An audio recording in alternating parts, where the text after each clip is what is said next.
সম্মানিত দর্শক এবং শ্রোতাবৃন্দ, আপনাদের সকলকে জানাই সালামুন আলাইকুম।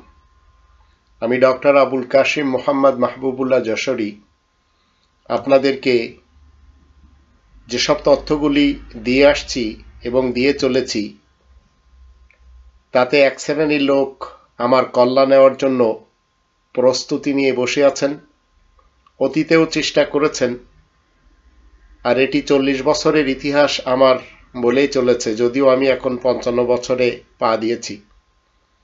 আপনার আমার আশেপাশে যত ধর্মের নামে, ইসলামের নামে পাঠশালা তৈরি করা হয়েছে, যেগুলিকে আমরা ধর্মের খোয়াড় এবং মাদ্রাসা বলি, এগুলি একটিও ইসলামের পাঠশালা নয়, কিন্তু এগুলি সব ধর্মের নামে আরব্য মোহাম্মদ শালা, যেখানে বলৎকার এবং ধর্ষণ করা হয়, যেখানে এই কোরআন রেখে, এই কোরআন পড়ানোর নামে গরিব সন্তানদেরকে এতিম বানিয়ে রেখে চাঁদা করানো হয়, আর ধর্মের ঠিকাদাররা তারা নিজেদেরকে সেখানে বসে মনে করে যে কি যেন একটি করছে। এরা মূলত সবাই কি করেছে জানেন? এরা সবাই এই ধর্মের খোয়াড় খুলে বসে আছে, আর এই খোয়াড় যারা পরিচালনা করে তারা সবাই তাদের সন্তানদেরকে, তাদের শিক্ষার্থীদেরকে একটি গাইডলাইন দিচ্ছে, আর সেটি কি, এই কোরআন আরবি ভাষায় শুধু পড়তে হবে, সুর দিয়ে পড়তে হবে। আবার এই কোরআন আরবি ভাষায় একটি অক্ষর পড়ে 10টি নেকি নিতে হবে। এখন এই গাইডলাইনে যে কি লেখা আছে সেটা সেখানে শেখানো হয় না, কারণ এই গাইডলাইনই তো লেখা আছে যারা সমকামী হবে তাদেরকে শাস্তি দিতে হবে। এটি আমরা যখন 4 নম্বর সূরা আন-নিসা এর আয়াত নম্বর যখন আমরা দেখি 16, সেখানে বলা হচ্ছে ওয়াল্লাযানি ইয়াতিয়ানিহা মিনকুম ফাআযুহুমা ফাইন তাবা ওয়া আসলাহা ফাআরিদু আনহুমা ইন্নাল্লাহা কানা তাওয়াবার রহিমা। আর তোমাদের মধ্যে দুজন সমকামী যদি অপকর্ম করে তাহলে তাদেরকে শাস্তি দিবে, পরে যদি তারা তওবা করে নিজেদেরকে শুধরে নেয় তাহলে তাদেরকে ছেড়ে দিবে, নিশ্চয় আল্লাহ তওবা কবুলকারী বড়ই দয়াময়। তো এই ধর্মের খামার, ধর্মের খোয়াড়, ধর্মের মাদ্রাসা যারা তৈরি করেছে তারা মসজিদ থেকে প্রথমে মানুষের ব্রেনকে সরিয়ে নিয়েছে, কারণ মসজিদে 5 ওয়াক্তে মানুষ আসে নামাজ পড়ার জন্য। সেখানে ছোট ছেলে মেয়েদেরকে যখন কোরআন শেখানো হবে, তো এই বলৎকারক যে সমস্ত হুজুর রয়েছে এরা ওখানে চান্স পাবে না। তাই মসজিদ থেকে প্রথমে আলাদা আরেকটি খোয়াড়ে, আরেকটি খামারে পরিণত করেছে এই মাদ্রাসাগুলি। কোরআনের আমরা যদি 29 নম্বর সূরা আল আনকাবুত এর আয়াত নম্বর 29 যদি দেখি, সেখানে আমরা দেখতে পাই আইন্নাকুম লাতাতুনার রিজাল ওয়া তাকতাউনাস সাবিল ওয়া তাতুনা ফি নাদিকুমুল মুনকার ফামা কানা জাওয়াবা কওমি ইল্লা আন ক্বালু উতিনা বিআযাবিল্লাহ ইন কুনতা মিনাস সাদিকিন। তোমরা কি পুরুষদের পিছনে ধাওয়া করতে থাকবে আর তোমরা কেবল ডাকাতি করে যাবে? তো এই ধর্মের খোয়াড়গুলি মূলত ডাকাতি করার এবং বলৎকার করার প্রতিষ্ঠান, যেটি মসজিদকে আড়াল করিয়ে তারা মসজিদের আড়ালে নিজেরা প্রকাশ করেছে এই মাদ্রাসাগুলি, ধর্মের খোয়াড়গুলি, ধর্মের খামারগুলি। তো আল্লাহ বলেন, তোমরা কি পুরুষের পিছনে ধাওয়া করতে থাকবে আর তোমরা কেবল ডাকাতি করে যাবে, আর তোমরা নিজেরা ঘৃণ্য কর্মের জন্য মজলিস সাজিয়ে থাকো। এরপর তার কওমের কাছে একমাত্র উত্তর থাকে, আমাদের উপরে আল্লাহ তাআলার গজব নিয়ে এসো যদি তুমি সত্যবাদী হয়ে থাকো। তো আমাদের দেশের এই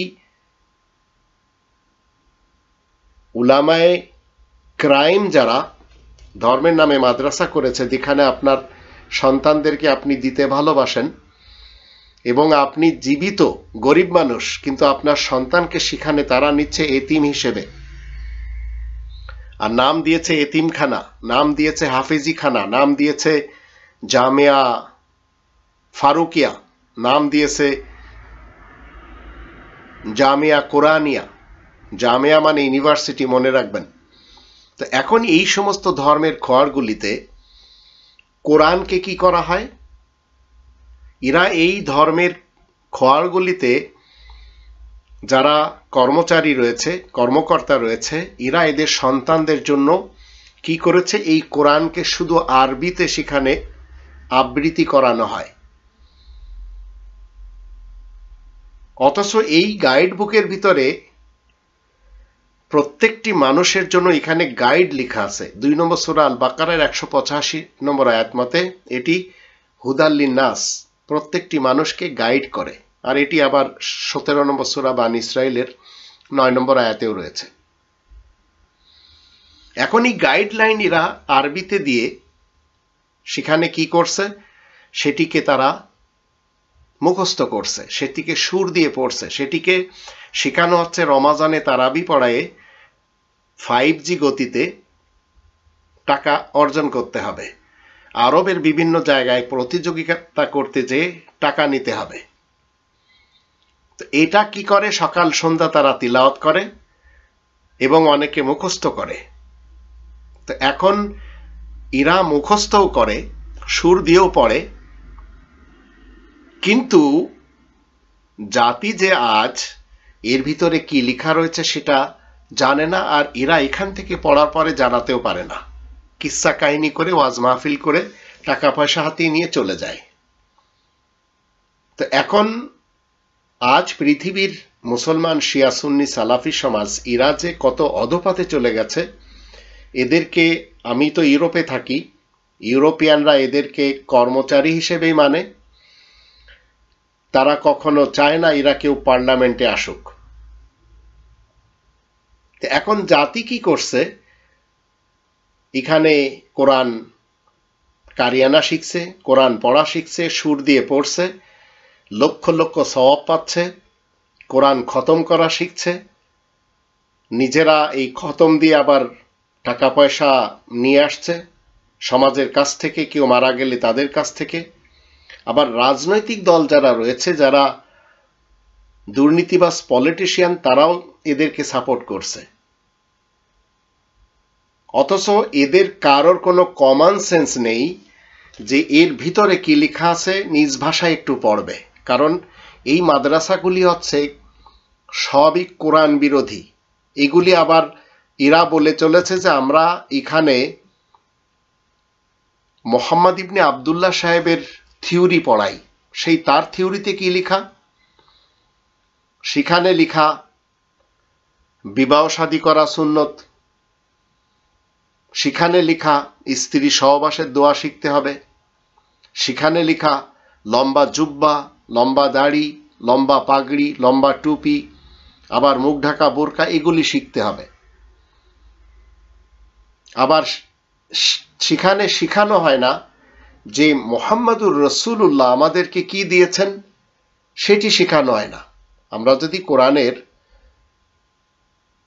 মুহাম্মাদুর রাসূলুল্লাহর বন্টন যে নীতিটা যদি দেখি, তিনি যে বন্টনের উপরে কাজ করেছেন, সেই বন্টনের আয়াতগুলি নিয়ে এরা কি করে? এরা এদের এই কোরআন বিরোধী কর্মকাণ্ডগুলিকে হাদিসের নামে কি করে, যে হাদিস সত্য এটি ইস্টাবলিশ করার ক্ষেত্রে মুহাম্মাদুর রাসূলুল্লাহর কোরআনী আয়াত নিয়ে মুহাম্মদ ইবনে আবদুল্লাহর হাদিস প্রমাণ করে। যেমন ধরুন, কোরআন মালেফাই নিয়ে কিছু কথা বলে। কোরআন 59 নম্বর সূরা আল হাসরের 6 এবং 7 এই দুটি আয়াতে মুহাম্মাদুর রাসূলুল্লাহ ওয়া খাতামান নাবিয়িনের সত্যায়িত করা এই আয়াত দুটি আপনাদের বুঝতে হবে। তাহলে বুঝবেন যে এই যে আরব ইতিহাসের মুহাম্মদ ইবনে আবদুল্লাহ নামে আমাদের দেশে যে 1,20,000 মুহাম্মাদি শালা রয়েছে, 1,20,000 ধর্মের খোয়ার রয়েছে, 1,20,000 এই যে ছোট ছোট বাচ্চাদের জন্য জেলখানা বানানো হয়েছে, বলৎকার করার জন্য এবং ধর্ষণ করার জন্য এই যে সিস্টেমটা চালু করা হয়েছে, তারা বলে চলেছে যে কোরআনের এই দুটি আয়াত আপনাদের সামনে রাখবো, সেখান থেকে একটা টুকরা নিয়ে বলছে যে রাসূল হাদিস দিয়েছেন, সেটি আমাদের মানতে হবে। অথচ কোরআনের মুহাম্মদুর রাসূলুল্লাহ কি বলছেন আল্লাহ তাআলার পক্ষ থেকে, যা আপনাকে এবং আমাকে এখন জানতে হবে। এখানে বলা হচ্ছে ওমা আফা আল্লাহু আলা রাসূলিহি মিনহুম ফামা আওজাফতুম আলাইহি মিন খাইলিন ওয়ালা রিকাবিন ওয়ালাকিন্নাল্লাহা ইউসাল্লিতু রুসুলাহু আলা মান ইয়াশা ওয়াল্লাহু আলা কুল্লি শাইইন কাদির। মা আফা আল্লাহু আলা রাসূলি মিন আহলিল কুরা ফালিল্লাহি ওয়ালির রাসূল ওয়ালিযিল কুরবা ওয়াল ইয়াতামা ওয়াল মাসাকিন وابن السبيل كي لا يكون دولة بين الأغنياء منكم وما آتاكم الرسول فخذوه وما نهاكم عنه فانتهوا واتقوا الله إن الله شديد العقاب। আল্লাহ নিজ বার্তাবাহক রাসূলকে তাদের কাছ থেকে আফা তথা কষ্ট ক্লেশ ছাড়া যা কিছু দিয়েছেন, সেজন্য তোমরা তো আর ঘোড়া দৌড়াওনি, তোমরা আর না উট হাঁকিয়েছ। অথচ আল্লাহ নিজের সকল বার্তাবাহক রাসূলগণকে যার উপরে খুশি প্রাধান্য দান করেন, আর আল্লাহ প্রত্যেকটি জিনিসের প্রতি কুদরত রাখেন, পূর্ণ ক্ষমতা রাখেন। তো এখন এই মাল দৌলাত একজন রাসূলের ক্যারেক্টারের উপরে যে উপনীত, তার কাছে আসবে কোত্থেকে? সেজন্য কোনো ঘোড়া দৌড়াদৌড়ি করাতে হবে না, উট হাঁকাতে হবে না। আরব ইতিহাসের মোহাম্মদ ইবনে আবদুল্লাহ সাহেবের যত লুটপাট করার ইতিহাস আমরা দেখি, তার জন্য তার উট হাঁকাতে হয়, ঘোড়া দৌড়াতে হয়, তলোয়ার চালাতে হয়। এগুলি ইসলাম কখনো পছন্দ করেনি। 2 নম্বর সূরা আল বাকারার 84 এবং 85 আয়াত দুটির দৃষ্টিতে কোনোভাবেও আপনি মানুষকে খুন করতে পারবেন না এবং মানুষকে নিজেদের ঘর থেকে বের করে দিতে পারবেন না, যেটি আমাদের দেশের রাজনীতিবিদরা করে। বিএনপি মার্কা মুসলমান, আওয়ামী লীগ মার্কা মুসলমান, এরা একে অপরকে সুযোগ পেলে ঘর থেকে বের করে দেয়। আর এই ধর্মের খোয়াড়ের হুজুররা তারা ছোট ছোট ক্ষুদে বাচ্চাদেরকে, বিশেষ করে গরিব শ্রেণীর, তাদেরকে এতিম বানিয়ে নিজেদের মাদ্রাসায় নিয়ে আসে, নিজেদের ঘরচ্যুত করে দেয়। তো এগুলি সব কোরআনের দৃষ্টিতে নিষেধ, কারণ এই কাজগুলি যারা করে তারা আল কিতাবের কিছু আয়াত মেনে চলে আর অধিক আয়াতকে গোপন করে। তো আল্লাহ বলছে এদেরকে আমি দুনিয়াতে অপমান দিব আর পরকালে এদের জন্য রয়েছে ভয়ানক আযাব। 59 নম্বর সূরা আল হাশরের 7 নম্বর আয়াতে বলা হচ্ছে মা আফা আল্লাহু আলা রাসূলি মিন আহলিল কুরা ফালিল্লাহি ওয়ালির রাসূলি ওয়ালিযিল কুরবা ওয়াল ইয়াতামা ওয়াল মাসাকিন ওয়াবনিস সাবিল কাই লা ইয়াকুনা দুলাতাম বাইনাল আগনিয়া মিনকুম ওয়া মা আতাকুমুর রাসূলু ফাখুযুহু ওয়া মা নাহাকুম আনহু ফান্তাহু ওয়াত্তাকুল্লাহ ইন্নাল্লাহা শাদীদুল ইকাব। আসলে আল্লাহ যা কিছু তার গ্রামবাসীদের মারফতে নিজ বার্তাবাহক রাসূলের প্রতি মাল সম্পদ প্রদান করেন, তাতে আল্লাহ বিশেষ বার্তাবাহক রাসূল আর আত্মীয় স্বজন, এতিম মিসকিন এবং গুনাহের কাজে ব্যস্ত লোকদের অধিকার থাকে। মাল বন্টনের সময়, এই মাল সম্পদ বন্টনের সময় কি করা হচ্ছে? এই মাল যেন বন্টন হয়, শুধু এই মাল যেন তোমাদের মধ্যকার যারা বিত্তশালী রয়েছে তাদের মুঠোয় আবদ্ধ হয়ে না যায়। তাই বিশেষ বার্তাবাহক রাসূলের মাধ্যমে এই মাল বন্টনের সময় যতটুকু সম্পদ তোমরা পাও ততটুকু তোমরা গ্রহণ করো, নিয়ে নাও, আর যা না দেওয়া হয় তা থেকে তোমরা বিরত থাকো, আর আল্লাহ তাআলার তাকওয়া অর্জন তোমরা করো, নিশ্চয় আল্লাহ কঠোর শাস্তিদাতা। এখন এই আয়াতের মধ্য থেকে একটি টুকরা নিয়ে কি বলছে? এই মুহাম্মাদি সালার যারা উলামা ইকরাম, এরা বলছে যে মা আতাকুমুর রাসূলু ফাখুযুহু ওয়া মা নাহাকুম আনহু ফান্তাহু, রাসূল যা দেয় তা নাও আর যা না দেয় তা নিও না। এর থেকে তারা বলছে যে এই মুহাম্মাদি সালাতে, এই ধর্মের খোয়া মাদ্রাসাগুলিতে হাদিস শিখানো হয়, এগুলি তারা আরব ইতিহাসের মুহাম্মদ ইবনে আবদুল্লাহ নামে চালিয়ে দেয় এবং মনে করে যে তিনি হচ্ছেন রাসূলুল্লাহ। অথচ কোরআনের মুহাম্মদুর রাসূলুল্লাহ আমাদেরকে কি শিক্ষা দিচ্ছেন? এটি মাল বন্টনের আয়াত, এটি হাদিসের কোনো আয়াতই না। এখন এই মালগুলি আসবে কি করে, যার জন্য ঘোড়া দৌড়াতে হবে না, উট হাঁকাতে হবে না?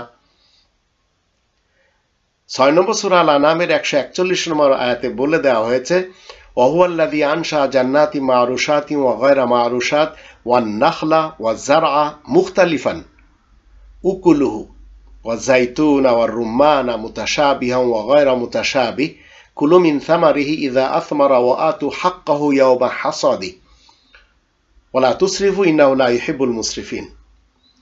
আল্লাহ তো মাচানওয়ালা ও মাচান ছাড়া সব রকমের জান্নাতের বাগিচা দুনিয়াতে তৈরি করে রেখেছেন, খেজুর আর ফসল ক্ষেত্র, যাতে নানা রকম ফলমূল সৃষ্টি হয়, জলপাই এবং আনার একই রকমেরও বিভিন্ন ধরনের ফসল যখন তৈরি হবে তখন তোমরা এসব ফলমূল থেকে খাবে, আর রবের জন্য নির্দিষ্ট অংশ তা থেকে ফসল কাটার দিনই দিয়ে ফেলবে।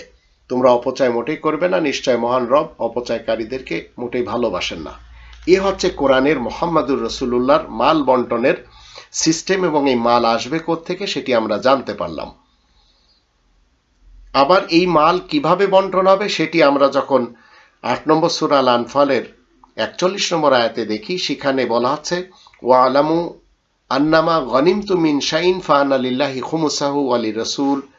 তো ওখানে ডিটেলস বলে দেওয়া হচ্ছে যে কোনো ভাবে আপনার হাতে লাভ হিসেবে যে কোনো কিছু এসে গেলে তার 5 ভাগের 1 ভাগ দিতে হবে। তো 5 ভাগের 1 ভাগ 100 টাকা আপনার লাভের এসেছে, 20 টাকা দিতে হবে। 100 মণ ধান এসেছে, 20 মণ দিতে হবে। 100টি নারকেল এসেছে, 20টি দিয়ে দিতে হবে। এইভাবে আল্লাহ রাব্বুল আলামিন শিখিয়ে দিয়েছেন মুহাম্মদুর রাসূলুল্লাহকে। এখানে মোহাম্মদ ইবনে আব্দুল্লাহ সাহেবের যত অনুসারী আমাদের দেশে যারা কি করে চলেছে, ধর্মজীবী করে চলেছে, ধর্মের স্পিকার হয়েছে, এরা সবাই কেউ ধর্মের নামে খানকা শরীফ খুলেছে, কেউ ধর্মের নামে মোহাম্মদী শালা খুলেছে, কেউ ধর্মের নামে মাদ্রাসা খুলেছে এবং খোয়ার খুলেছে। এগুলি সবই মূলত হচ্ছে কোরআন বিরোধী কর্মকাণ্ড করার জন্য, বিশেষ করে ছোট ছোট বাচ্চাদের সাথে বলৎকার করার জন্য, ছোট ছোট কন্যা শিশুদের সাথে ধর্ষণ করার জন্য তৈরি করা। আর এগুলি তারা পেয়েছে কোত্থেকে? আরব ইতিহাসের মোহাম্মদ ইবনে আব্দুল্লাহ সাহেবের পক্ষ থেকে, যে কিনা 57টি যুদ্ধ করেছে, লুটপাট করেছে এবং স্থলদস্যু হিসেবে কাজ করেছে, যাকে মরু ডাকাত বলা হয়। মরু ডাকাত কখনো মুহাম্মদুর রাসূলুল্লাহ হতে পারে না, সে তো মোহাম্মদ ইবনে আব্দুল্লাহ। তো মোহাম্মদুর রাসূলুল্লাহ কি করেন? কোরআনের আয়াতের মাধ্যম দিয়ে সত্যায়িত করে দেন যে কোনটি আপনাকে করতে হবে, কোনটি করতে হবে না। তো 4 নম্বর সূরা নিসার যখন 3 নম্বর এবং 6 নম্বর আয়াত আমরা পড়ি, সেখান থেকে আমরা মুহাম্মদুর রাসূলুল্লাহ ওয়া খাতামান নাবিয়িনের মাধ্যম দিয়ে জানতে পারি যে কোনো একটি ছেলে যদি একটি মেয়ের সাথে বিয়ে করে তাহলে সেই মেয়েটি বালেগ হতে হয়। পৃথিবীর ইতিহাসে কেউ 6 বছরে বালেগ হয় না, কিন্তু আরব ইতিহাসের মোহাম্মদ ইবনে আব্দুল্লাহ ইবনে আব্দুল মুত্তালিব বিন হাশিম সাহেবের ইতিহাস থেকে আমরা কি খুঁজে পাই? 6 বছরের আবু বকরের কন্যাকে সে বিয়ে করে। আর এইটিই মূলত এই মুহাম্মদী শালা যত আছে আমাদের দেশে, যত মাদ্রাসা আছে, সেখানে এগুলি শিক্ষা দেওয়া হয়। আর মুসলমানেরা আজ পর্যন্ত জানলো না যে আসলে এই কোরআনের বাংলায় পড়লে যে আমরা সঠিক জানবো সেটি পড়তে দেয় না কারা। যেমন ধরুন, আপনার এলাকাতে একটি ছাগলের খামার করা হয়েছে, সেই ছাগলের খামারে 10 জন কর্মচারী রয়েছে। তাদেরকে খামারের মালিক একটি গাইডলাইন দিয়ে বললেন এখানে ছাগলগুলি লালন পালন করার নিয়ম কানুন লেখা আছে। এখন এই ছাগল লালন পালন করতে যে গাইডলাইনটা দেওয়া হলো সেই অনুযায়ী গাইডলাইন পড়তে হবে এবং সেই অনুযায়ী দেখাশোনা করতে হবে, তাহলে ছাগলগুলো খুব তাড়াতাড়ি বড় হবে। এরা সবাই মিলে গাইডলাইন পড়া শুরু করলো। গাইডলাইন পড়তে পড়তে এরা মুখস্থ করে ফেললো, এমনকি সুর দিয়ে পড়া শুরু করলো। ওদিকে ছাগলগুলি না খেয়ে রোগে আক্রান্ত হয়ে তার অর্ধেকগুলি মারা গেল, আর বাকিগুলির শরীরে হাড্ডি রয়ে গেল, আর কিছু না। এরা এখন মৃত্যুর জন্য সময় গুনছে, দিন গুনছে। তো এইভাবে যদি আপনি এবং আমি এই মোহাম্মদী শালার যে সমস্ত সিলেবাস যদি আপনি এবং আমি দেখি, সেটি কলকাতা আলিয়ার যদি দেখি, তখন আমরা দেখতে পাই খ্রিস্টানদের পক্ষ থেকে বানানো। আবার যদি বাগদাদের কওমি মাদ্রাসাতে দেখি, সেটি দেখি ইহুদিদের বানানো। তো এরা মূলত কি করছে, এই কর্মচারীরা যেমন ছাগলের কি বলে খামারের সেই ইনস্ট্রাকশন বইটা মুখস্থ করে সুর দিয়ে পড়ে ছাগলগুলোকে খেতে দেয়নি, ঠিক এই যে কোরআন মানব সমাজকে নিজের মাতৃভাষায় পড়ার জন্য বলা হয়েছে, সেই মতে চলার জন্য বলা হয়েছে, এরা সবাই এই মোহাম্মদী সালাতে বসে, ধর্মের খোয়ারে বসে ছোট ছোট বাচ্চাদের সাথে বলাৎকার করছে এবং ছোট ছোট কন্যা শিশুদের সাথে ধর্ষণ করে অনেকের মেরেও ফেলে দিচ্ছে, আবার অনেকে এদের তাণ্ডবে গলায় দড়ি দিয়ে মরে। আবার অনেকে দেখবেন আপনার ফ্যামিলিতে আছে, এরা মাদ্রাসায় আর যায় না, এরা বলতেও পারে না যে এখানে আমার সাথে কুকর্ম করা হয়েছে। অথচ বাবা মাকে এই ধর্মশালার যারা ইনস্ট্রাকশন দেয়, এরা বলে যে আপনি যদি একটা ছেলেকে হাফেজ বানাতে পারেন তাহলে সে 10 জনকে জান্নাতে নিয়ে যাবে। আর এই একই ধারাবাহিকতায় আমার ছোট ভাই কি করেছে, আমার মায়ের নানার বাড়ি থেকে যত জমাজমি মা পেয়েছেন সেগুলিকে মাকে কি করেছে, জান্নাতের লোভ দেখায়ে সেই জায়গাগুলি তার মাদ্রাসার নামে লিখে নিয়েছে। আর মাদ্রাসাটি হচ্ছে আমার বাবার নামে। সেই মাদ্রাসাতে কিছুদিন আগে 2023-এ বিশাল একটি ঘটনা ঘটে গেল। এলাকার একটা মেয়ের সাথে সেই মাদ্রাসার একটা পুরুষ হুজুরের মাধ্যম দিয়ে, সেটি আমি আবার সব রেকর্ড করেছি, এলাকার লোকদেরকে জানিয়েছি। কিন্তু এলাকার লোকেরা এক শ্রেণীর তারা বলছে আমরা এলাকাতে আর বদনাম চাই না, আর এক শ্রেণীর বলছে আগামীতে যদি এই ধরনের ঘটে আমরা পিটুনি দেব। কিন্তু কেউ কথা বলছে না যে এইগুলি মাদ্রাসা না, এগুলি হচ্ছে সব এই মোহাম্মদী শালা, যেখানে কুকর্ম হবে 6 বছরের কন্যা শিশুর সাথে, যেখানে ছোট ছোট বাচ্চাদের সাথে কি করা হবে, বলাৎকার করা হবে। কারণ মুহাম্মদ ইবনে আবদুল্লাহর ইতিহাসে বলছে ছাগলের সাথেও সে কুকর্ম করেছে। আয়েশা নামক একটা মেয়েকে বিয়ে করেছে 6 বছরে। অথচ মুহাম্মাদুর রাসূলুল্লাহ ওয়া খাতামান নাবিয়িন কোরআনের মাধ্যম দিয়ে আমাদেরকে কি বলছেন, ওয়াবতালুল ইয়াতামা হাত্তা ইযা বালাগুন নিকাহ। বালাগুন নিকাহটা এখানে কোরআনে মুহাম্মাদুর রাসূলুল্লাহর মাধ্যম দিয়ে আমরা জানতে পারি। কোনোভাবেই আপনি 6 বছরের কারো কন্যা শিশুকে বিয়ে করতেই পারবেন না। কিন্তু মুহাম্মদ ইবনে আবদুল্লাহ মরু ডাকাত করে দেখিয়ে দিয়েছে যে কিনা মানুষ খুন করার সবচেয়ে বড় বিশেষজ্ঞ ছিল। এমনকি ওহুদের মাঠে তো তার দাঁত পর্যন্ত সে রক্ষা করতে পারেনি। আর এইভাবে অনেকগুলি স্থান তৈরি করা হয়েছে, বদরের প্রান্ত, ওহুদের প্রান্ত, খন্দকের প্রান্ত, আহজাবের যুদ্ধ, এই টাইপের সব, এগুলি কোরআন কখনো বলে না। কোরআনে বিবাদরিন শব্দ এসেছে কিন্তু হারবে বদর আসেনি। হারবে বদর মানে বদরের যুদ্ধ। কোরআনে কোথাও হারবে হুনাইনিন নেই, কোরআনে কোথাও হারবে খন্দক নেই। কিন্তু এগুলি সব তৈরি করেছে মুহাম্মদ ইবনে আবদুল্লাহ সাহেবের নামে। আর সেটি আজ আমাদের দেশে মুহাম্মদী শালা বা এই ধর্মের খামার বা এই ধর্মের খোয়ার বা মাদ্রাসা এগুলিতে পড়ানো হয়। তো এখন কোরআন পড়ে যে জাতি নিজেদের ভাগ্য পরিবর্তন করবে সেটি এরা করতে দেয় না। আর এদের সাথে লেগে থাকে রাজনৈতিক কিছু নেতা নেত্রীরা, তারা আবার এদেরকে সাপোর্ট করে, কারণ তারা নিজেরাও কারাপ্টেড। তো চোরে চোরে মাসতুতো ভাই হয়ে আমাদের দেশে দেখা যাচ্ছে এই ধর্মশালার লোকগুলি, এরা কি করছে, নিজেদের স্টাইলে কাপড় পরছে, দাড়ি রাখছে, টুপি পরছে, পাগড়ি পরছে, আবার নারীরা মুখ ঢাকা বোরকা পরছে, যেগুলির সাপোর্টে কোরআনে ন্যূনতম কোনো ইনস্ট্রাকশন নেই মুহাম্মাদুর রাসূলুল্লাহ ওয়া খাতামান নাবিয়িনের পক্ষ থেকে। তো এরা ঠিক যেমন একটি অফিসে আমরা দেখি বস কি করে, ম্যানেজারের উপরে সে কর্তৃত্ব চালায়, ম্যানেজার কি করে, কর্মচারীর উপরে কর্তৃত্ব চালায়, কর্মচারী কি করে, তৃতীয় শ্রেণীর কর্মচারীদের উপরে কর্তৃত্ব চালায়। তো প্রতিটি সেক্টরে আমরা দেখতে পাচ্ছি এই নিচের মানুষটি চাপা পড়ে যাচ্ছে। প্রত্যেকটি কোম্পানিতে আমরা দেখি। তো এই মাদ্রাসাগুলি মূলত মসজিদের আড়ালে বানানো হয়েছে। মসজিদকে সমাজের সামনে যে ইসলামের পাঠাগার, ইসলামের একটি বৈশিষ্ট্যময় স্থান, সেটি আর মানুষকে জানান দেওয়া হচ্ছে না। এক শ্রেণীর মুরব্বীরা কি করেছে, মসজিদ থেকে মানুষকে দূরে সরিয়ে নিয়ে টঙ্গীর মাঠে একত্রিত করেছে। পুরা ঢাকাবাসীদের পেশাব পায়খানা যে তোরাগ নদী দিয়ে চলে যায়, সেখানে তাদেরকে বলছে এখানে এসে ইসলাম শিখতে হবে। আবার ওখানে যে আর এক শ্রেণীর লোককে শেখানো হয়েছে যে এখানে আসা মানে বড় হজ তো না, ছোট হজের সওয়াব পাওয়া। তো আরেক শ্রেণীর লোক তারা কি করেছে, মসজিদ থেকে ইসলামকে তারা নিয়ে গেছে কোথায়, মাদ্রাসার দিকে। তো চাপা পড়ে গেল কি, মসজিদ। আর মসজিদে আজ কি হচ্ছে, কোরআন বিরোধী ওয়াজ হচ্ছে, কোরআন বিরোধী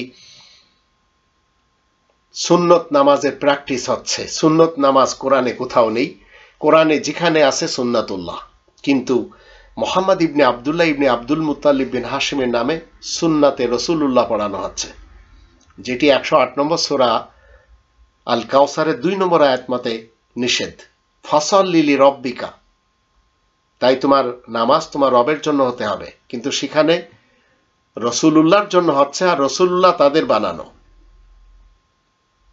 আর যখন যখন একটি ছেলে কোরআন মাতৃভাষায় পড়ছে, তখন এই ধর্মের খোয়ারের বা এই ধর্মের ব্যাপারী যারা সেজেছে, ধর্মের যারা এই উলামায়ে ক্রাইম, এরা বলছে কোরআন আপনারা সরাসরি পড়ে শিখতে পারবেন না। তো সরাসরি পড়ে শিখতে পারবেন না। আমরা গত কি বলে করোনার যুগে ঝিনেদাতে একটা ছেলের ইতিহাস জানি। সে কিনা খুব মেহনত করে দেখা গেল নেটের মাধ্যম দিয়ে, গুগলের মাধ্যম দিয়ে অনেক কিছু শিখেছে। আবার ইত্যাদি অনুষ্ঠানে তাকে কি বলে দাওয়াত করা হয়েছে, জিজ্ঞেস করলে সে উত্তর দিয়েছে অনেক কিছু। অথচ একটি মানুষ যদি সে স্বেচ্ছায় চেষ্টা করে, সাধনা করে, অনেক কিছু শিখতে পারে। কিন্তু এই ধর্মের যারা ব্যাপারী রয়েছে, এরা কি বলে চলেছে, 14টা উলুম ছাড়া এই কোরআন বোঝা যাবে না। বাংলাদেশে কোনো একটি মাদ্রাসা নেই যেখানে 14টা উলুম পড়ানো হয়, এবং কোনো একজন মৌলবী নেই বা একজন পীর নেই যে এই 14টি উলুম জানে, কিন্তু নামে জানে। তো আপনাকে এবং আমাকে এই কোরআন ইনস্ট্রাকশন দেয় মুহাম্মাদুর রাসূলুল্লাহ ওয়া খাতামান নাবিয়িনের মাধ্যম দিয়ে সত্যায়িত করে। যদি আপনি সেটি মানেন মুসলিম, অন্যথায় মুহাম্মাদুর রাসূলুল্লাহকে ছেড়ে আপনি যদি গোলাম আহমদ কাদিয়ানীকে মানেন, আপনি কাদিয়ানী মুসলমান। আপনি যদি মোহাম্মদ ইবনে আবদুল্লাহ সাহেবকে মানেন, তাহলে আপনি সুন্নি মুসলমান, শিয়া মুসলমান, সালাফি মুসলমান। আবার চিটাগাঙ্গে যারা আমাদের বসবাস করেন, ঢাকার একাংশ আছে, এরা বুহেরি দাউদি মুসলমান। আবার কেউ খুলনাতে আছে বাহাই মুসলমান। আবার চিটাগাঙ্গে খুব বেশি রয়েছে, এবং কুমিল্লা কি বলে জেলাতে অনেক বেশি, তারা হচ্ছে বেরেলভি মুসলমান। তো যে যে মতবাদ নিয়ে মাদ্রাসা খুলেছে, ধর্মের খোয়ার খুলেছে, সেখানে তারা তাদের মতবাদ শিক্ষা দিচ্ছে, কোরআন শিক্ষা দিচ্ছে না। কোরআনের মতবাদে রয়েছে মুহাম্মাদুর রাসূলুল্লাহ ওয়া খাতামান নাবিয়িন আমাদেরকে কি বলেছেন, ওয়াতাসিমু বিহাবলিল্লাহি জামিআন ওয়া লা তাফাররাকু, তোমরা সবাই মিলে আল্লাহ তাআলার এই কোরআন, এই রজ্জুকে মজবুতভাবে আঁকড়ে ধরো, বিচ্ছিন্ন হয়েও না। তো ধর্মের নামে কেউ দেওবন্দি হয়েছে, ধর্মের নামে কেউ বেরেলভি হয়েছে, ধর্মের নামে কেউ আহমাদি কাদিয়ানী হয়েছে, ধর্মের নামে কেউ সুন্নি হয়েছে, কেউ সালাফি হয়েছে, কেউ শিয়া হয়েছে। কিন্তু মুহাম্মাদুর রাসূলুল্লাহ ওয়া খাতামান নাবিয়িন আমাদেরকে শিক্ষা দিচ্ছেন আপনাকে একটি নামে চলতে হবে। 22 নম্বর সূরা আল হজের 78 নম্বর আয়াতের মধ্যে হুয়া সাম্মাকুমুল মুসলিমিন, সেই সত্তা তোমাদের নাম মুসলিমিন রেখেছেন। সেদিকে আমাদেরকে নিয়ে যাওয়া হচ্ছে না। তো এখন আপনি যখন পড়বেন, আর আপনার এলাকার এই ধর্মজীবী হুজুররা যখন জানবে, তখন বলবে বাবা তোমার দ্বারা অন্তত কিছু হবে না, কারণ তোমাকে মাদ্রাসায় পড়তে হবে। এখন এদের কাছে যখন আমরা উল্টা জিজ্ঞাসা করি যে তোমাদের মুহাম্মদ ইবনে আবদুল্লাহ সাহেব কোন মাদ্রাসা থেকে পড়েছেন, তখন বিশ্বাস করেন আমার ভাই বোনরাও যেভাবে আমার উপরে চড়াই হয়, সত্য কথা বললে তার চেয়ে বেশি ঘৃণার শিকার অন্তত কেউ হয় না, তো আমাকে হতে হয়। আর যখন যখন আমি বলি যে এই ধর্মশালাগুলি একটু টিকে রাখা ঠিক না, যেগুলিতে বলৎকার হচ্ছে, যেগুলিতে কোরআন বিরোধী কর্মকাণ্ড হচ্ছে এবং কোরআন বিরোধী সিলেবাস পড়ানো হচ্ছে, আলিয়া হোক কিংবা কওমি হোক, তো এরা এই ওয়াজ মাহফিল যারা করে চলেছে, দেখবেন কেউ আজহারি, কেউ মাদানি, কেউ কাসিমি, কেউ তাহিরি, এরা সবাই, কেউ আব্বাসি, আবার কেউ চরমনাই, এরা সবাই নিজ নিজ জায়গা থেকে তাদের অনুসারীদেরকে জান্নাত বরাদ্দ দিচ্ছে। এমত অবস্থায় তারা নিজেরা যে জান্নাতে যাবে এর একটি আয়াতের মাধ্যম দিয়ে গ্যারান্টি দিতে পারে না। একটি কোরআনের হাফেজ কেন 10 জন লোককে জান্নাতে নিয়ে যাবে? এটা তো মুহাম্মদুর রাসূলুল্লাহ থেকে সত্যায়িত হতে হবে। কিন্তু মুহাম্মদুর রাসূলুল্লাহ কি বলছেন? 46 নম্বর সূরা আল আহকাফের 9 নম্বর আয়াতে বলা আছে, কুল মা কুনতু বিদআম মিনার রুসুল ওয়া মা আদরি মা ইউফালু বি ওয়ালা বিকুম ইন আত্তাবিউ ইল্লা মা ইউহা ইলাইয়া ওয়া মা আনা ইল্লা নাযীরুম মুবিন। তুমি বলে দাও, আমি রাসূল হিসেবে নতুন কোন রাসূল নই। আমি জানি না আমার সাথে কি ব্যবহার করা হবে, আর তোমাদের সাথেও বা কেমন ব্যবহার করে সেটাও আমি জানি না। তবে আমি সেই ওহী অনুসরণ করে চলি যা আমার দিকে করা হয়, আর আমি স্পষ্ট সতর্ককারী বই তো নই। তো আমাদের দেশে অনেক ক্ষেত্রে আজ আমরা দেখছি হিন্দুদেরকেও, মানে কাজের জন্য যেসব হিন্দু মহিলারা বাসায় আসে তাদেরকেও রোজা রাখতে হয়, বাধ্য করে। তো মুসলমান শিয়া সুন্নি সালাফিদের চরিত্রটা এই রকম। এদের ভিতরে আজ বিভেদের রাজনীতি চলছে। এরা আজ হিংসুক বানাচ্ছে, আর এটি মোহাম্মদ ইবনে আবদুল্লাহ সাহেব করে গেছেন। তার ইতিহাস ভরা, কোনো একটি সেক্টর তার অন্তত ভালো না, কোনো একটি সেক্টর। তো তার যারা উম্মত হওয়ার দাবিদার শিয়া সুন্নি সালাফি সমাজ, এদের ক্যারেক্টার কি করে ভালো হবে? এরা কোরআনের কলেমা জানে না। 2 নম্বর সূরা আল বাকারার 285 নম্বর আয়াতের কলেমা আমাদের দেশের মুসলমান শিয়া সুন্নি সালাফিরা জানে না। তারা নিজেরা কলেমা তৈরি করে নিয়েছে। এরা কোরআনের যে মূলত যে ওয়াহদানিয়াত সেটিও জানে না। এরা শিখেছে মোহাম্মদ ইবনে আবদুল্লাহ সাহেব যেভাবে মারিয়া কিপ্তিয়াকে এবং রায়হানাকে গার্লফ্রেন্ড হিসেবে রেখেছিলেন, সেইভাবে যেন একটি রাস্তা বের করা যায়। তাই আমি আমার জীবনে, এই প্রবাসী জীবনে দেখেছি, আপনি মালয়েশিয়াতে যান, দেখবেন বিয়ে ছাড়া অনেকেই থাকতেছে। আপনার ইন্দোনেশিয়াতে যান, সেখানেও তাই পাবেন। আরব দেশগুলিতেও পাবেন, ইউরোপের দেশগুলিতে অহরহ পাবেন। এবং এটি তারা মনে করে তাদের মোহাম্মদ ইবনে আবদুল্লাহ সাহেবের সুন্নত। আবার আমাদের দেশে এক শ্রেণীর উলামাই ক্রাইম তারা বলে চলেছে, কি বলে চলেছে? দাসীদের সাথে সেক্স করা যায়। আর এদের ইতিহাসগুলি সেক্স ছাড়া আর কিছুই আপনি খুঁজে পাবেন না। না হলে মানুষ মারতে হবে ধর্মের নামে। এখন এক শ্রেণীর হুজুর তারা লেগে আছে ইমাম মেহেদিকে আনার তালে। আবার গজওয়া হিন্দ নিয়ে দেখবেন আবু তহা, মোহাম্মদ আদনান সাহেবের মতো ভরা আমাদের দেশে স্পিকার। এরা কোরআনের কও জানে না। মোহাম্মদুর রসুল্লাহকে এরা মানেই না। মোহাম্মদুর রসুল্লাহ সম্পর্কে এদের কোনো কনসেপ্টই ক্লিয়ার নেই। কিন্তু মোহাম্মদ ইবনে আবদুল্লাহকে এরা মোহাম্মদুর রসুল্লাহ ওয়া খাতামান নাবিয়িনের আসনে বসাই চলেছে। নিউজিল্যান্ডে আজ কতগুলো মুসলমান আমরা দেখতে পাচ্ছি যারা কনভার্ট হচ্ছে। ইউরোপে কতগুলো কনভার্ট হচ্ছে, কিন্তু আমেরিকা এবং ব্রিটেনে কনভার্ট হয়ে সবাই যাচ্ছে কোথায়? সেই কেউ সুন্নি হচ্ছে, কেউ শিয়া হচ্ছে, কেউ সালাফি হচ্ছে। ঠিক এইভাবে আজ রবের শান্তির রাজ্যে আমরা অধিক মানুষকে দেখতে পাচ্ছি যারা মোহাম্মদুর রসুল্লাহ এবং মোহাম্মদ ইবনে আবদুল্লাহর মাঝে পার্থক্য করাটাই শেখেনি।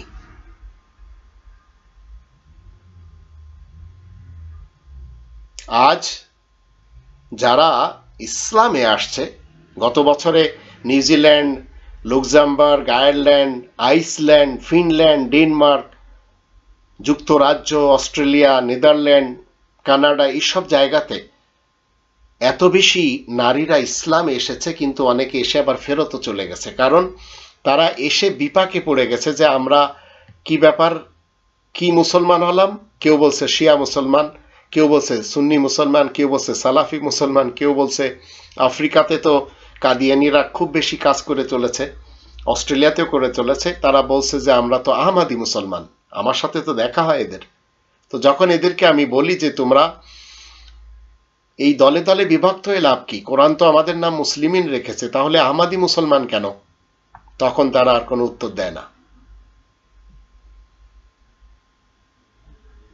আর আমাদের বাঙালিদের মাঝে এমন কিছু হাফেজ তৈরি হয়েছে এই মোহাম্মদী সাল্লাহ থেকে, যে তারা তারাবির নামাজে কোরআন কিভাবে ধ্বংস হবে সেই কাজ করে চলেছে।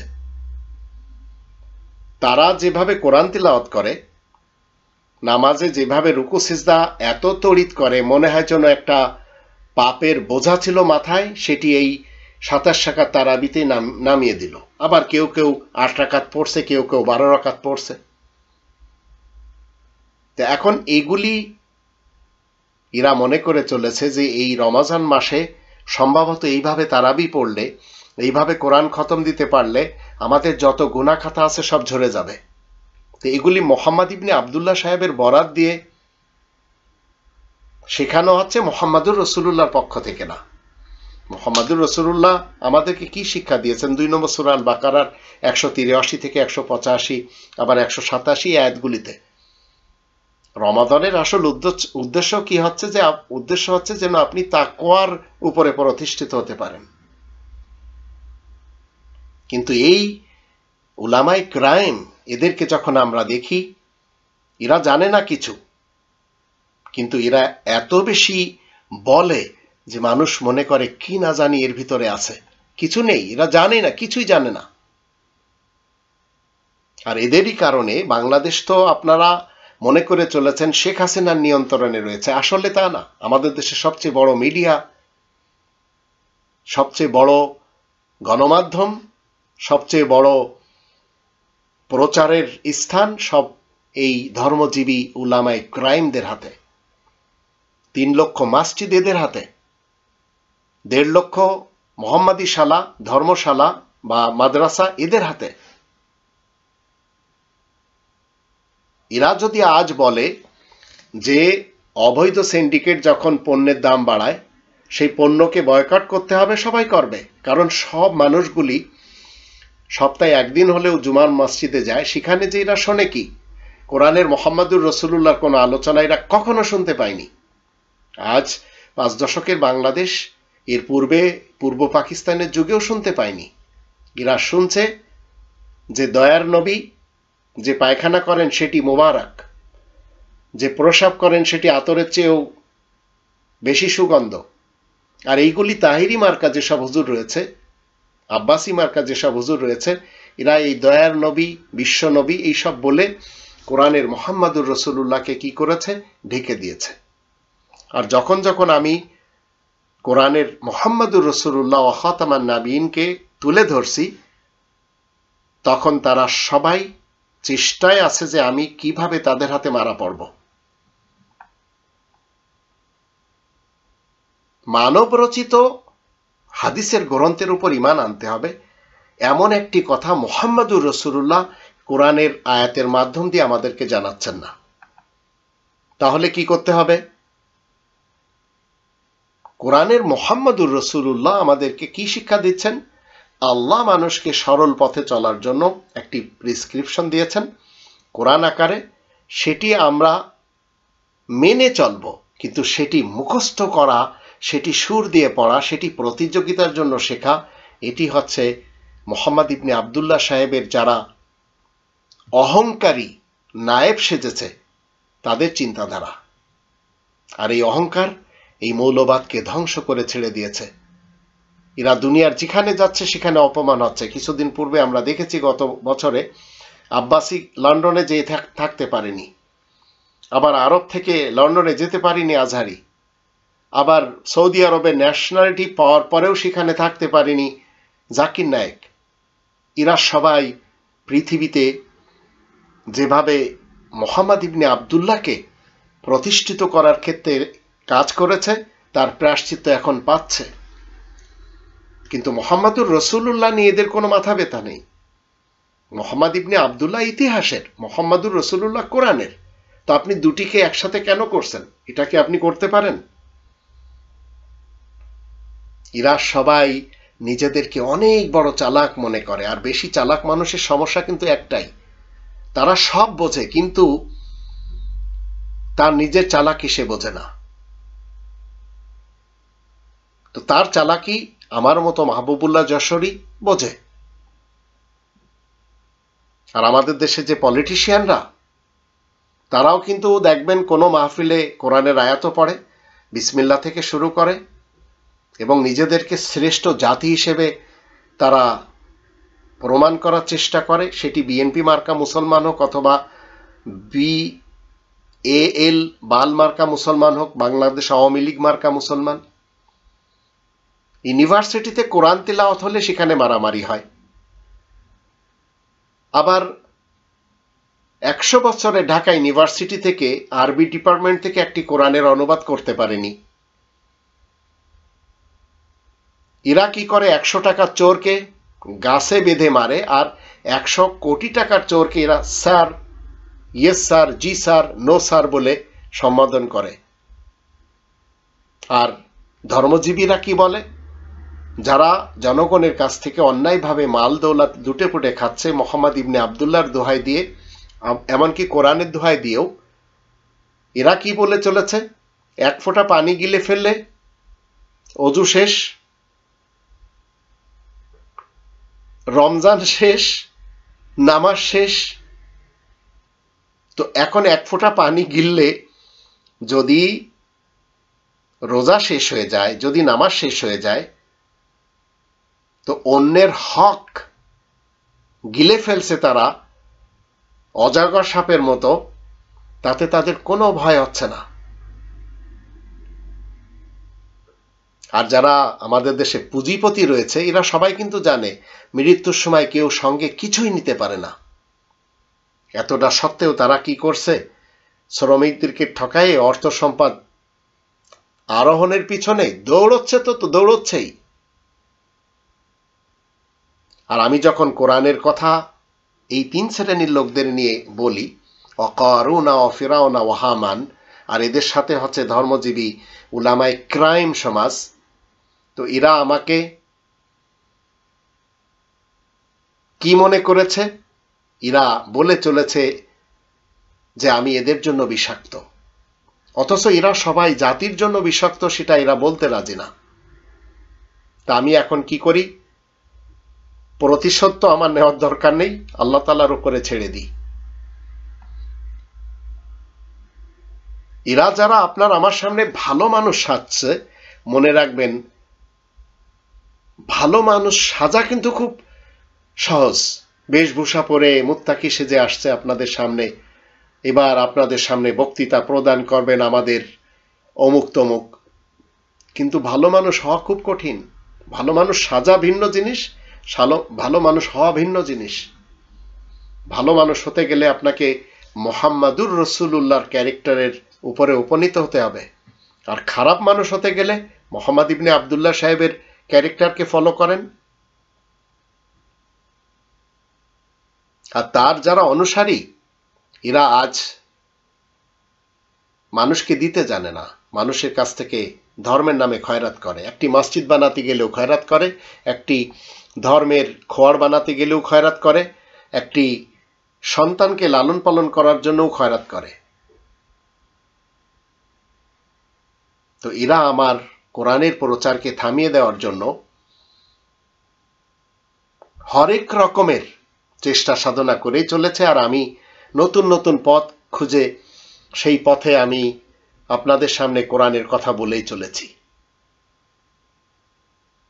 আমাদের দেশটা আজ কেন নষ্ট? এই কারুন, ফিরাউন আর হামান আর এই ধর্মজীবী মোল্লাদের কারণে। এরা জানে না যে এই দেশটি কত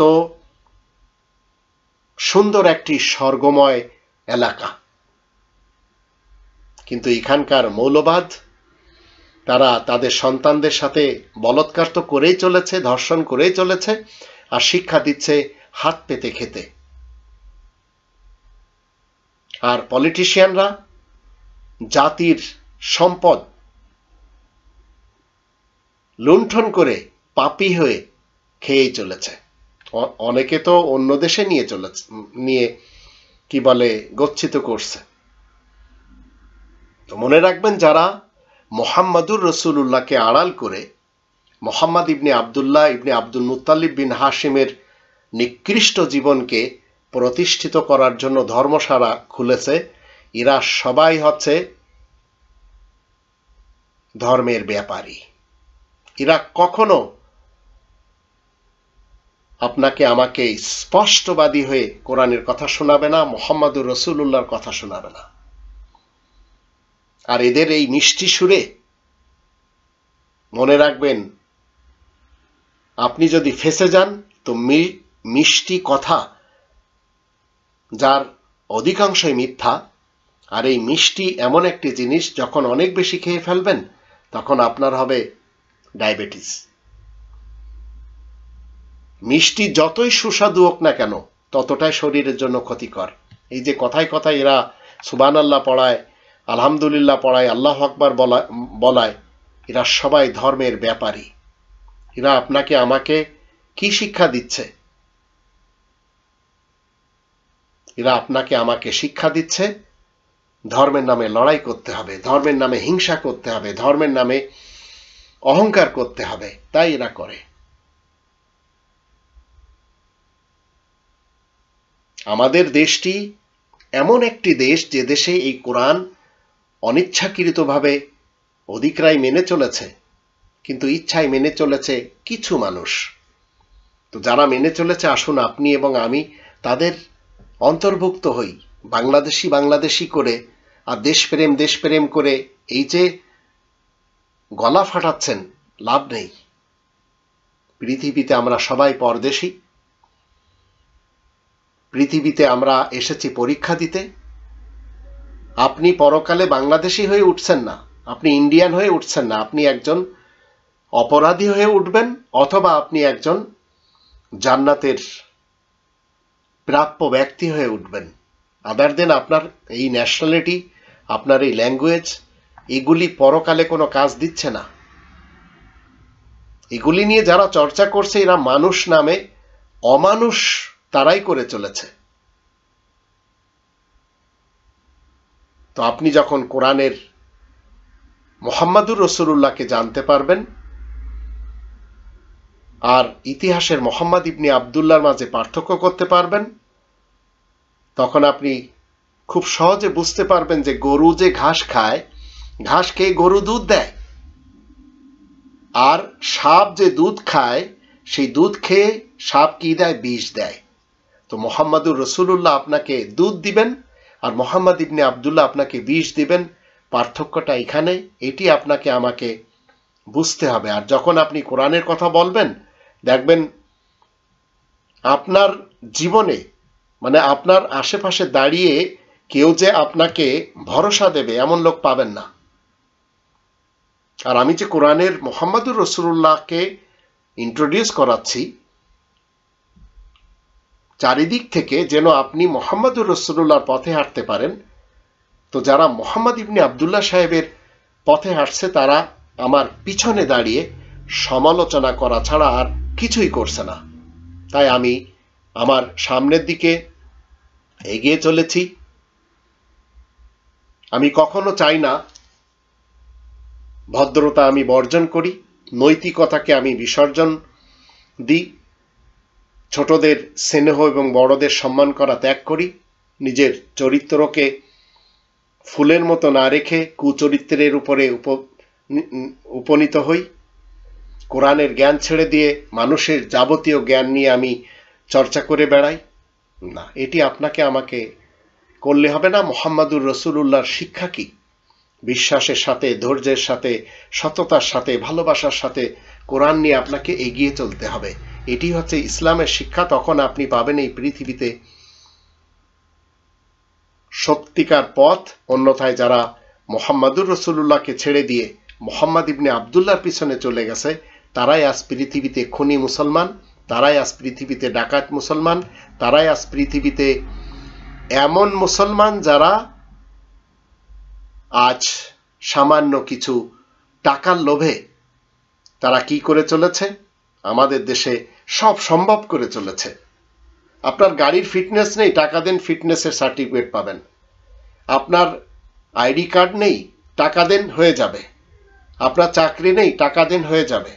সব হালাল করছে অবৈধ পন্থায় টাকা পয়সা খেয়ে। যারা খাচ্ছে তারা সবাই মুহাম্মদ ইবনে আব্দুল্লাহ সাহেবের বিশেষ উম্মত, যার কারণে আজ এরা মুহাম্মাদুর রাসূলুল্লাহকে ছেড়ে চলেছে। তো এখন আপনাকে ফয়সালা করতে হবে, আপনি মুহাম্মাদুর রাসূলুল্লাহর পথে হাঁটবেন না মুহাম্মদ ইবনে আব্দুল্লাহ সাহেবের কুপথে হাঁটবেন। কারণ মুহাম্মাদুর রাসূলুল্লাহর পথটি হচ্ছে সুপথ, আর মুহাম্মদ ইবনে আব্দুল্লাহ সাহেবের নামে যত কিছু তৈরি করা হয়েছে সবই কুপথের এবং কুমতের আর কুমতবাদের পথ।